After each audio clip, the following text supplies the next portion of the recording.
Welcome to the latest Pinnacle Forum podcast on stewarding the influence that God has given you. This is a series of conversations with leaders who happen to be Christians. Many are fellow partners and are also currently involved in one of our forums.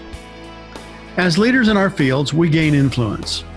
We may think that our influence came because of our intellect, our looks, our luck, our personality, and it's for our own use. The reality is that God grants this for us to use in the advancement of His kingdom. These are the stories of people who are learning how to use that God-given influence in service to others and ultimately to God. We trust these will encourage you as you steward your own God-given influence. Now on to our discussion. My guest today is Dr. Paula Maddox. We've had a short conversation so far. Paula is delightful. You're going to be intrigued to hear what she's doing, hear about her background, hear about the book that she's got out. You may want to connect with Paula, but we'll get to that. Paula, welcome to Stewarding Your Influence. Oh, thank you so much, Chuck. It's my pleasure. Thank you for having me. Well, why don't you tell us a little bit about yourself, Paula? Give us the thumbnail, Paula Maddox, birth to, midlife story. Well, thank you so much. Absolutely. I was born in the Mississippi Delta, number 2 of 4 children, born and raised in Mississippi and educated initially in Mississippi, got an undergrad degree in agricultural economics before branching off and trying to find my way in a brand new world. And my first professional career job was with the FBI in Washington, D.C. at the headquarters office. So the first cultural shift was moving from the Mississippi Delta to the metropolitan area of Washington, D.C., which I thought was the first cultural shift. But I think the first initial one was having FBI agents running all over my little bitty town doing interviews to find more out about me before they would actually hire me. So that probably created quite the stir with all those FBI agents running around your little Mississippi town. It was interesting because by the time I got to church, people were looking at me down the pew like, what, did she rob a bank? I'm like, I'm trying to get a job. So apparently you cleared the hurdle. I cleared the hurdle. They didn't find out anything. They always tell you if they find out anything, they will let you know. But they did say that they were really upset that I didn't tell them that I was married. And I was 23 years old at the time. I said, I'm not married, but if you found me a husband, please let me know. What is his name? Give me his name. But no, they just misquoted. Someone misquoted during their interview with the FBI agent. So we got all of that clarified. But I did get my foot in the federal government door. They did hire me on, and I kind of just shopped around different federal agencies in Washington, D.C. to begin to build my salary and income level. So I stayed in Washington, D.C. for a moment, and then I relocated my federal job with the GSA to the Dallas office and then worked for GSA in the Atlanta office. So I spent about 24 years in the Atlanta area with different federal positions, and I made that my home base for a length of time. So, of course, during this time between leaving Mississippi and getting to Atlanta, I was a single mom of a young son, and we just traveled together. We just made it through every hurdle together, and we settled in Atlanta. And that's where he began his first business at the age of 9. And what kind of business does a 9-year-old have? I had just purchased and had my first house built, and I did not have any furniture, but I saw this child so intrigued with trying to code and do computer work. So before I bought furniture, I bought a consumer computer with a printer, and he began to design personalized greeting cards. So I developed a portfolio for him, and he took it to school, and he just took orders from teachers and fellow students, and we just filled them on the weekend. Amazing. At age 9. At the age of 9. And he has launched so many businesses since then. And he's also working out on my 3-year-old grandson right now. So we'll see where this goes. So you think the 3-year-old's going into business soon? He has a merch with his image, his character on it. And they've got my credit card number. Yes, they have merch out there. All right. So 24 years in Atlanta with the GSA. Yes, and I was responsible. I was a contracting officer, so I was responsible for executing these 350-page real estate contracts and also doing construction, federal building construction, alterations and renovations. And it never fails that every hurricane season, which was officially between June and November, I will always get called up on FEMA hurricane deployment. So when you get that phone call, it could be any time, day or night. You pack a bag and you go wherever they tell you to report for debrief, and you stay there with boots on the ground until they tell you that you can come home. So I would run from one hurricane incident to another the entire season. So I was gone a good bit of the time, and also just traveling, trying to make real estate contracts. So even in the midst of that, I got a phone call of a potential bribe for a 10-year real estate contract from a gentleman I had never met. A potential bribe, did you say? A bribe, A yes. bribe. A bribe. He wanted to pay you to do what he wanted you to do. He wanted the contract, and Yeah. Oh my. And after the third phone call, of course, I had to report it. So now, after I reported it, not only was the Inspector General involved with GSA, DEA, Secret Service, FBI is involved, and wiretaps began to commence. And by the third phone call, the guy not only wanted the 10-year real estate contract, he wanted to fly to Atlanta and get a hotel near the airport. So he wanted more than the contract. Yeah. He did. He absolutely did. He never met me before. I never met him before. So the FBI said, yeah, Paula, tell him to come on down. So we set up a sting operation. Is he in jail? He was apprehended. We did a takedown in the middle of the Atlanta International Airport. They had me wired up like you see all the things you see on TV and on the sitcom. So I was wired up, and they had undercover agents all around me. They apprehended him that following morning when he was in front of the federal magistrate. He had already flown his wife and his two children down, and they were crying on the front bench, testifying how great a father and husband he was. But it went to grand jury. It was a young grand jury. They did not have any trust with the federal government. So they kind of said that I set him up. So at the end, the gentleman only got 6 months house arrest with an anklet, monitoring anklet. But this sting went on 9 months. Now, Paula, if I'm following the TV drama side on this, the story's not over. And he is very, very angry because he can no longer bid on GSA contracts. You've set him up. He's got a vendetta. This is the makings of a great novel. Did he just go away and leave you alone after that? He did, but Secret Service made sure that they kept undercover agents in around my home for a period of about 2 months. Okay. So they were afraid that he wouldn't, and they gave you some protection. They did. Great. I bet that impacted your career with GSA. It impacted my parents. I mean, I'm trying to be cool and not tell them anything about this. And after about the 6th month, you get a little weary, mentally weary of all of this. And I decided to go home in Mississippi just to chill out, to get away from all of it. But, when FBI calls your house and your mom is at home, she's like, why is FBI looking for you? And now I have to spill. What did you do? Again, the FBI is always looking for Paula. Again. Oh, my. So it's just those things that you don't really sign up for, but they just happen to be there. Yeah. So what year was this?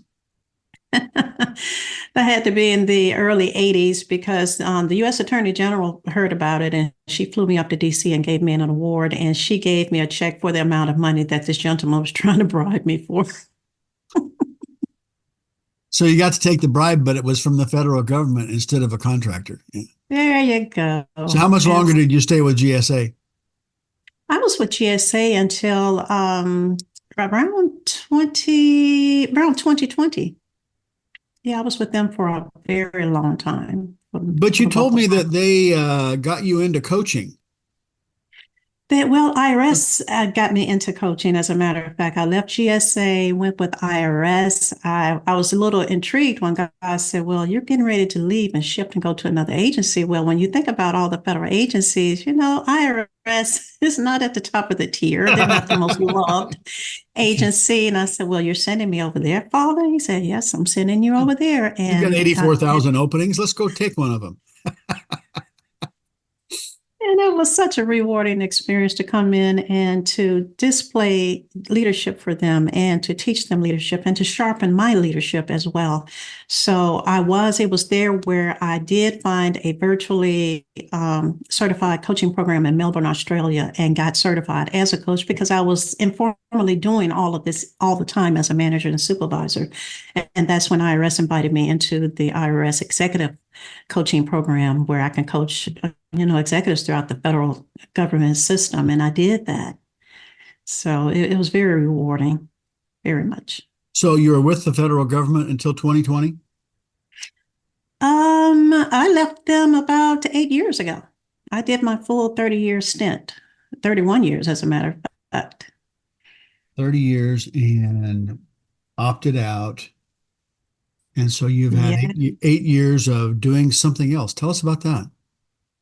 I am still coaching and doing it in another way, as a matter of fact. So I currently have my private coaching clients, and I also coach for an international company based here in the US and one that is based in Germany. So they go out and get these hefty contracts with Fortune 50, 100, 500 companies and your major top tier universities throughout the world. So I get an opportunity to coach all of those clients from C-suite all the way down, and also private business owners and entrepreneurs, new hires, the high potentials. And what I came to find out that I was really intrigued to find out that a lot of the same topics are coming to my coaching table, my coaching sessions, from everybody at every level from different parts of the world, because I coach in the US and so far in 57 different countries. And the topics are all the same. They're just framed around a different cultural context. So people's issues are the same in leadership in 57 countries. And so out of that, you told me you've got 40 clients currently, but you've had as many as 125 or so at any particular time that you're keeping track of. And when you were looking at it, you realized that their issues are all the same. They are all the same. They're just framed differently. And so you wrote a book about this. Yes, I did. Yes. Well, talk about the book. Well, thank you. Some people may want to read it. I hope that they do. I think they will find it very intriguing. This is my third publication, and this one is titled Think Globally, Lead Strategically, a Christian Guide to Building Effective Leaders. And what I began to realize is that a lot of my clients were beginning to come to my coaching sessions, and the first thing they do is introduce themselves, and then they profess their faith in God and Jehovah and Yahweh. So that made it even easier to coach them because I was able to relate what they are currently challenged with. Okay, what did God do? What did Jesus do in these situations? And then refer back to those scriptures that really pertain and parallel with some of the same challenges that they are having. So in this particular book, some of the main topics that consistently come up are around communication, emotional regulation. How do you de-escalate tension? How do you deal with conflict resolution? All of these different things. Cultural agility and strategic thinking and critical thinking skills. How do you decide between right and right? Yeah. So we start bringing all of those in. And as I was doing these coaching sessions, and the book really encompasses a lot of those conversations of things that came up. And I parallel those recommendations and those coaching solutions exactly with the scripture and what God asked different leaders to do. What did Jesus ask his leaders to do? Because the discipleship is the same thing that we're doing today. Interesting. And how can people find the book? The book is available right now on Amazon in 3 formats. You can download it on Kindle, or you can purchase the soft cover or the hardcover format. And how long has it been out? This was published in mid-November, so it's pretty new. Do you have a lot of people buying it?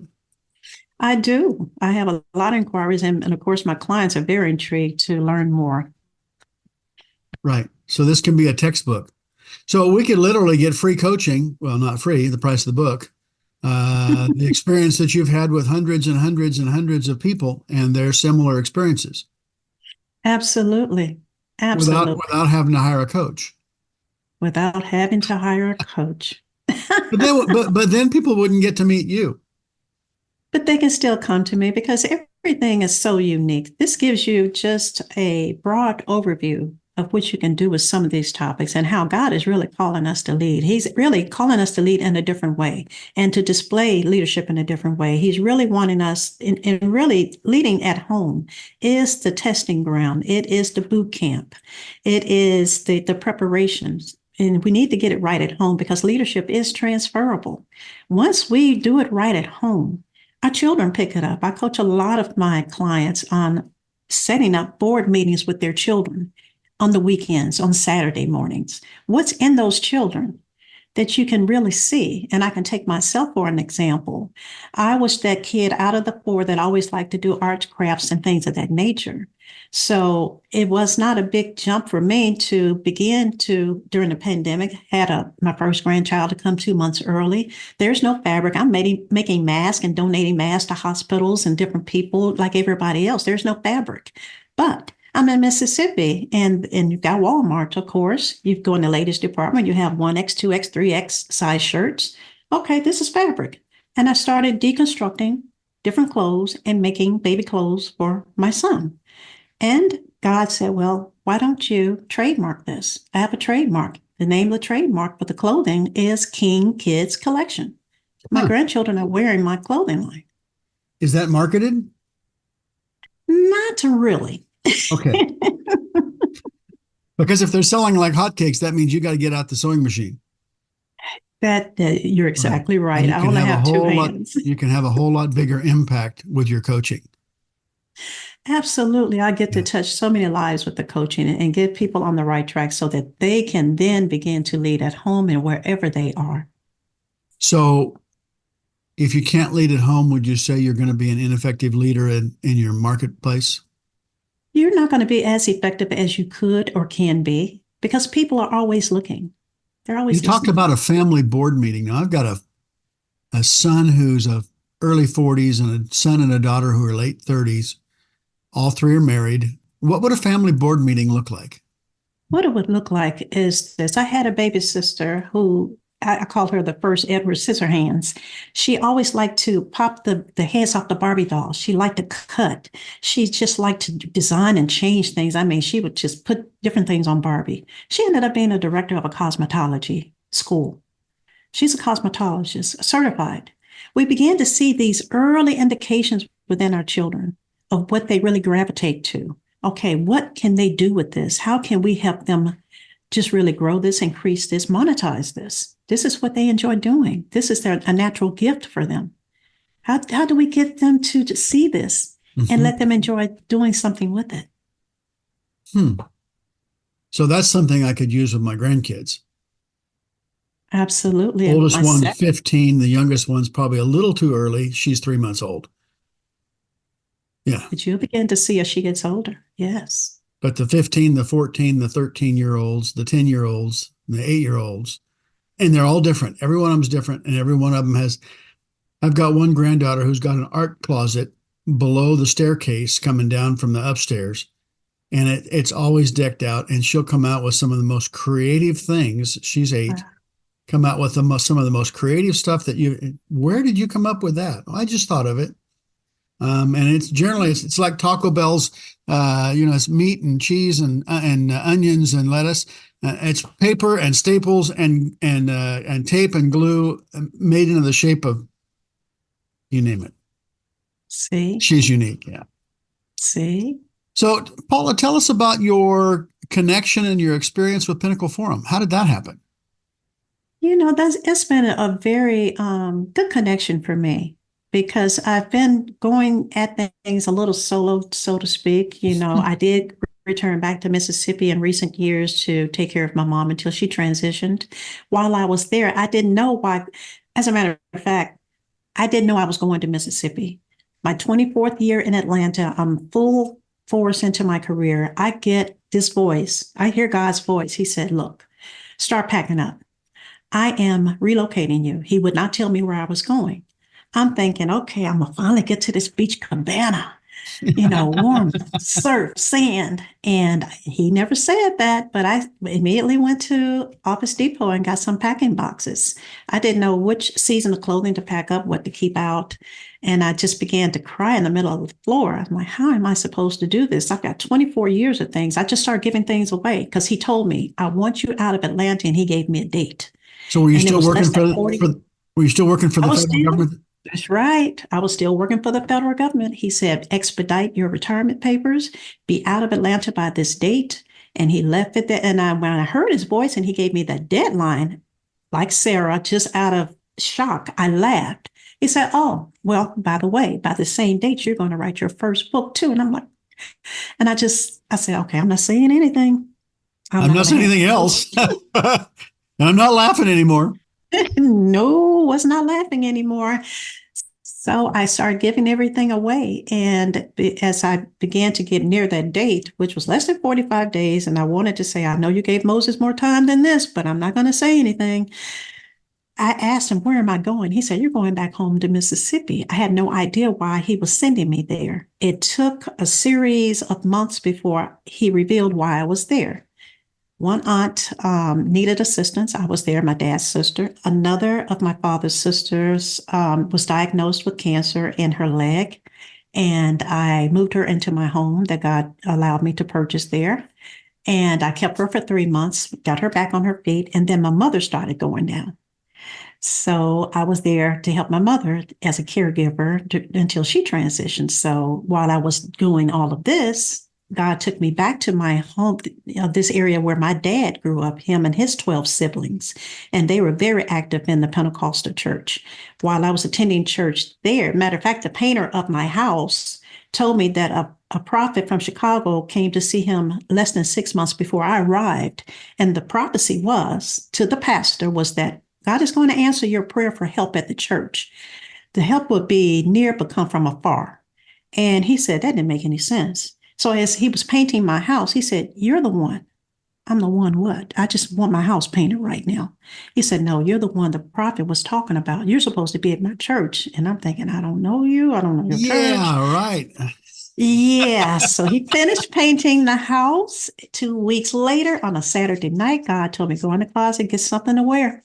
I said, where am I going? He said, you're going to that church. I said, well, Father, I don't know where it is. He said, look it up on the internet. Do whatever you got to do. You better be there tomorrow morning.